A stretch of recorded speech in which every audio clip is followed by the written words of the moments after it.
बात बहुत समय पहले की है। एक किसान को अपनी बुरी आर्थिक स्थिति से हार मानकर गांव के ही एक साहूकार से कर्ज लेना पड़ा, लेकिन काफी वक्त बीत जाने पर भी वह साहूकार का ऋण नहीं चुका पाया। गांव का वह साहूकार बूढ़ा और देखने में बदसूरत था। उसने अनुचित स्वभाव के कारण गांव में उसे कोई पसंद नहीं करता था। किसान के परिवार में उसके और उसकी एक बेटी के सिवा और कोई नहीं था। उसकी लड़की बहुत ही सुंदर और अच्छे स्वभाव की थी। किसान ने उसे बड़े ही लाड प्यार से पाला था। वह अपने पिता के साथ खेतों में काम करती, पर एक दिन उस बूढ़े साहूकार की नज़र उसकी खूबसूरत लड़की पर पड़ी और वह उस पर मोहित हो गया। वह मन ही मन उसे विवाह करने की सोचने लगा, लेकिन उसे पता था कि किसान अपनी लड़की का विवाह उससे कभी नहीं करेगा और उसे यह भी मालूम था कि किसान का इस समय ऐसी स्थिति में नहीं है कि उसका कर्ज चुकता कर सके। इन सारी बातों को मन में रख कर वह स्वयं ही एक दिन किसान के खेत की ओर जाने वाले रास्ते पर जा पहुंचा। रास्ता छोटे छोटे कंकड़ पत्थरों और रोड़ियों से भरा पड़ा था। वह किसान और उसकी बेटी दोनों वहीं पर थे। उसने किसान से कर्ज के विषय में बात करते हुए उसके सामने एक शर्त रखी। शर्त यह थी कि अगर उसने अपनी लड़की का विवाह उससे कर दिया तो वह उसके सारे ऋण माफ कर देगा, वो भी ब्याज सहित। साहूकार इस अजीबोगरीब शर्त से किसान और उसकी बेटी भयभीत हो गए। उस धूर्त साहूकार ने आगे सुझाव देते हुए दोनों से कहा कि चिंता करने की कोई बात नहीं, शर्त का फैसला न मैं करूँगा न आप, इसे आप अपने भाग्य पर छोड़ दे।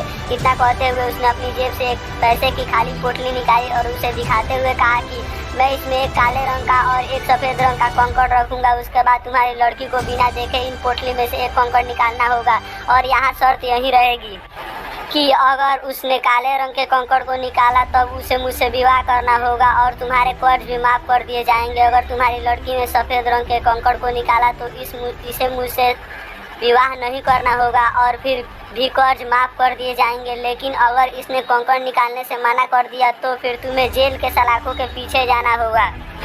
जैसे ही किसान और उसकी लड़की उसकी ये शर्त पर आपस में बात करने लगे, तभी साहूकार अचानक कंकड़ों को उठाने के लिए नीचे झुका। उसने जैसे ही दो कंकड़ों को उठाया, उसी समय किसान की लड़की की नज़र उस पर पड़ गई। उसने देखा कि साहूकार ने दो काले कंकड़ ही पोटली में रख दिए, जबकि नियम के अनुसार होना यह चाहिए था कि एक काले रंग का और दूसरे सफ़ेद रंग का कंकड़ खाली पोटली में रखता। खैर, उसके बाद साहूकार ने लड़की को पोटली से कंकड़ निकालने के लिए कहा। किसान की लड़की ने साहूकार के कहे अनुसार ही पोटली से एक कंकड़ निकाला और उसे बिना देखे हुए जानबूझकर कंकड़ पत्थरों से भरे रास्ते पर धीरे से उछाल दिया, जिससे जल्द ही वह काले रंग का कंकड़ भी अन्य कंकड़ों में मिल गया। उसके बाद उस लड़की ने झूठा खेद व्यक्त करते हुए कहा, वो मैं इतना लापरवाह हूँ। साहूकार इस बात को लेकर लड़की पर थोड़ा क्रोधित हुआ, लेकिन फिर उस लड़की ने मामला संभालते हुए आगे कहा कि चिंता न करें, अगर आप पोटली खोलकर देखें कि उसमें कौन से रंग का कंकड़ बचा हुआ है तो यह साफ हो जाएगा कि मैंने कौन सा कंकड़ निकाला था, काला या सफ़ेद। हालांकि यह तो निश्चित था कि बचा हुआ कंकड़ काले रंग का ही होगा, क्योंकि जैसा कि आप जानते ही हैं साहूकार ने पोटली में दोनों ही कंकड़ काले ही रखे थे। तो इस प्रकार यह सिद्ध हो गया कि लड़की ने सफ़ेद कंकड़ निकाला है। अब साहूकार चाहकर भी अपनी बेईमानी और धूर्तता को प्रकट नहीं कर सकता था। इस तरह उस लड़की ने बड़ी चालाकी से अपने विरुद्ध खड़ी परिस्थिति को अपने पक्ष में कर लिया।